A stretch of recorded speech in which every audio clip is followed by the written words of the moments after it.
Hi, my name is Chaz, and I wrote a poem today that I wanted to share, and it was inspired by a little girl that I met, and I like to dedicate it to my two older cousins, Dominique and Ebony. So, here goes.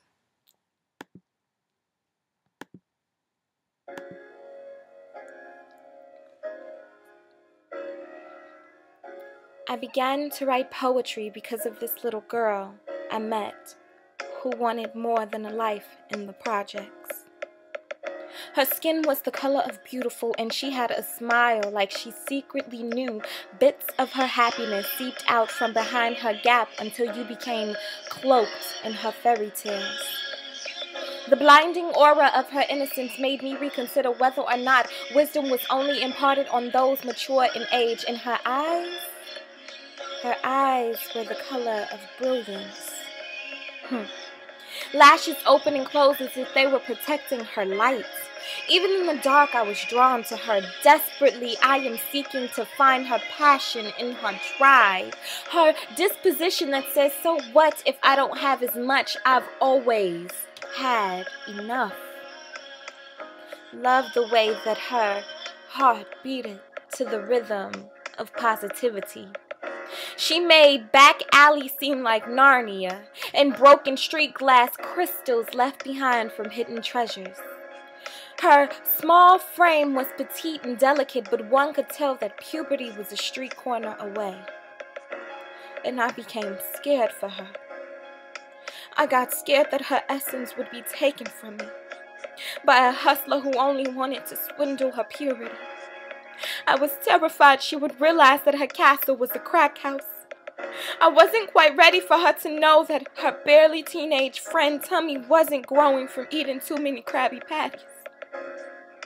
This little girl had hula hooped her way into my heart. While writing this poem and sharing her story, I realized that I wasn't saving her. I couldn't save her. Instead, by writing this poem, I realized it was she who was saving me.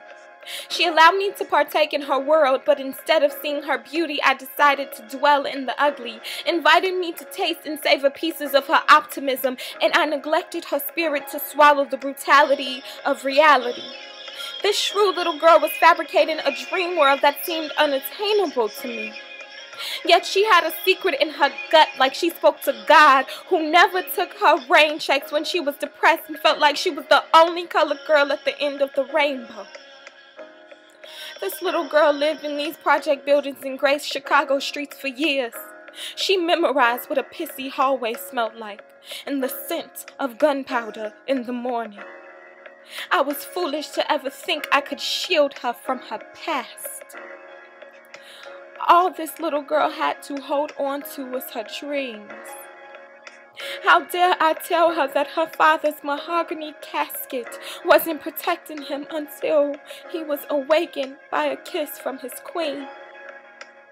How dare I tell her that cancer wasn't a disease and that her Aunt Steph did not die because her chest was filled with endless spools of pink ribbon, and for every string worn there was another person thankful for another chance at the life that they were given?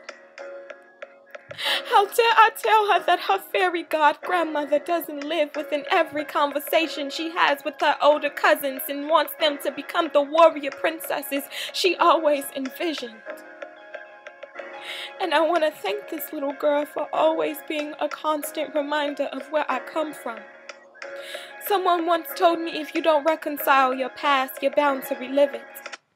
Today, as I struggle, I journey forward with my past.